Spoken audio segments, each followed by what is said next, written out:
Hi, my name is KSEESE, and this is my interpersonal communication project for HSCO 508 with Dr. Pinkston, summer 2014 at Liberty University. Next slide. The project objectives are to define communication, define interpersonal communication, identify the overarching goal, enlarge the conversation, identify my background and my behavioral blend, identify potential barriers of my behavioral blend, define and give solutions to noise pollution, and a plan of action. Next slide. So, what is communication? According to Stewart, communication is the continuous, complex, collaborative process of verbal and nonverbal meaning making. Continuous means that communication was going on before we were born and will continue after we die. Complex means that there are many elements in every conversation, such as past history with the person and tone of voice. If we've had a bad past history with a person, we may not be open to hear exactly what they have to say, and our tone of voice may not actually we may not be aware of how our tone of voice comes across in a conversation. Collaborative means that we are always working together for one goal in our conversation. However, Peterson describes communication of consisting of two levels: sharing information and connecting with others. Next slide. So, what is interpersonal communication? Interpersonal communication is when people talk and listen in ways that emphasize their uniqueness, because there's nobody else like you on this world. God created you yourself. Unmeasurability, we observe your feelings and emotion, the spirit around you. Everyone shows their emotions and feelings in different ways. Responsiveness, how do you respond to our conversation? If our conversation is tense, you may give nonverbal cues that you're tensing up as well. Reflectiveness, how has our past affected our conversation? Addressability, are you talking to me or are you talking with me? In order to have a very good interpersonal conversation, you need to be talking with me and not at me. Next slide. Enlarging the conversation. Stewart states that there is a direct link between the quality of your conversation and the quality of your life. And this is very true in everyone's life. If you're happy with your life, you would be more content on talking with others. However, if you're dissatisfied with your life, or if you're going through trials and turmoil, you may come off unattentive or brash in your conversation with others. Also, mindful listening is a desire to listen that involves curiosity for new information and a willingness to pay more respect to your speaker. Have you ever been so engrossed in a conversation that you had no idea how much time has passed? To me, that is mindful listening. And to me, it's how Jesus and his disciples interacted. They were engrossed in Jesus' teaching, and they didn't care how much time had passed. They just wanted to absorb all of his words. And then also, we need to avoid the flat brain syndrome. We must pick our words carefully so not to offend others. In order to do this, we must reduce emotional disturbance, clarify thinking, increase self-confidence, and build supportive friendships. Next slide. My overarching goal is to become a level 1 listener. According to Bernie Allen, in order to achieve my goal, I would need to refrain from judging the talker and place myself in their position so that I may see things from their point of view. An example of this would be when my husband would come home from work and he would be in a bad mood. And I would need to understand that he could have had a bad day at work and that it didn't pertain to me at all, that he's just carrying it home and that he needs to deal with that before he is able to have a conversation with me. Currently, I'm at a level 2 listening. However, when I'm included in conversations that don't particularly interest me, I fall to a level 3. Another way to reach my goal is to set SMART goals. And in order to do this, the goals must be specific, measurable, achievable, relevant, and time-bound. Next slide.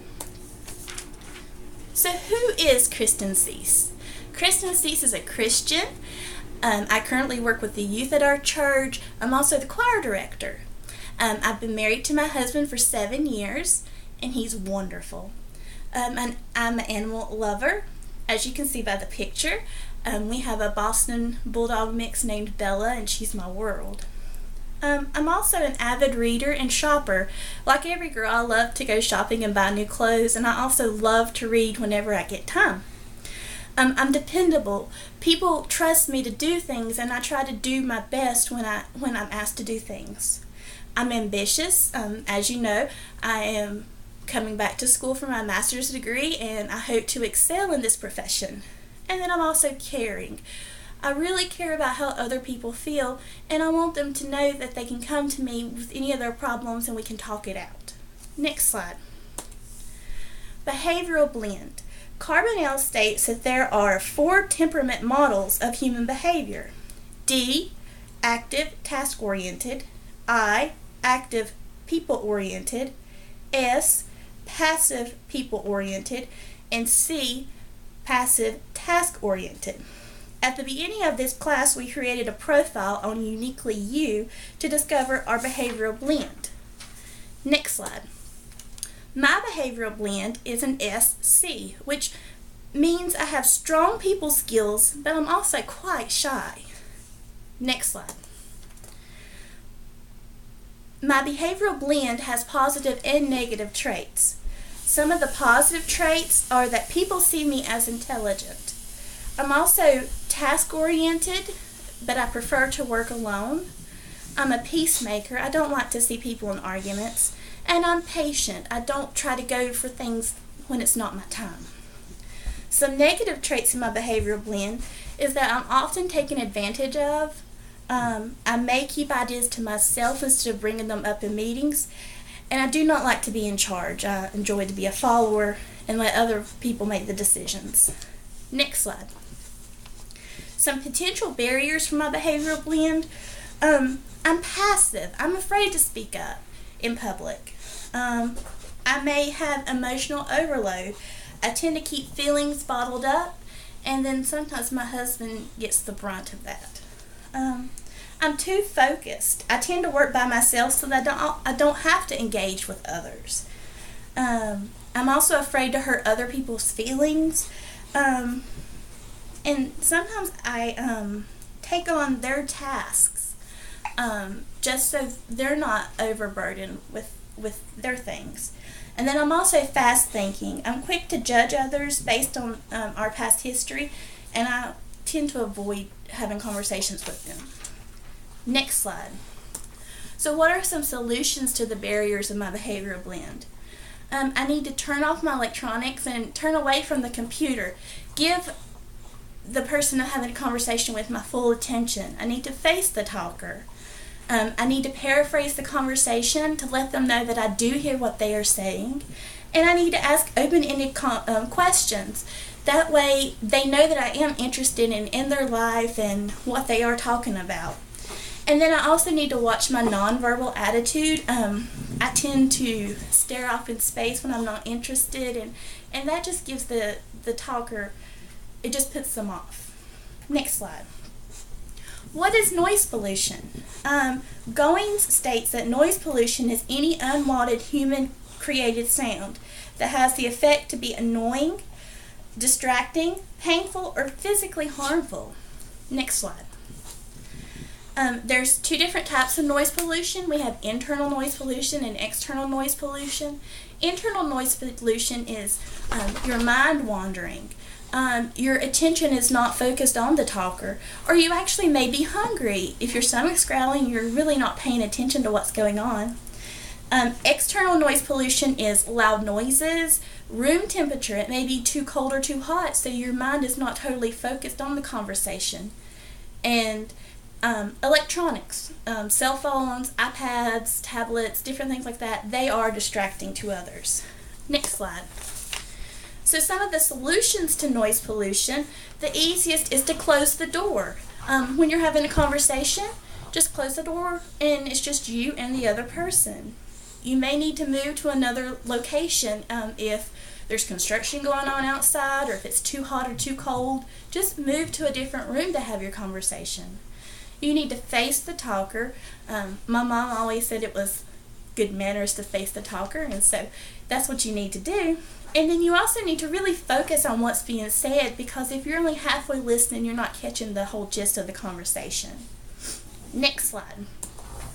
So my plan of action is to utilize the talker-listener card, clear my mind before beginning a conversation, and use positive verbal and nonverbal cues, such as asking open-ended questions and nodding my head when someone's talking. Next slide. And here are my references, and I would like to say I have totally enjoyed this class, and I look forward to using the tools that I have learned. Thank you.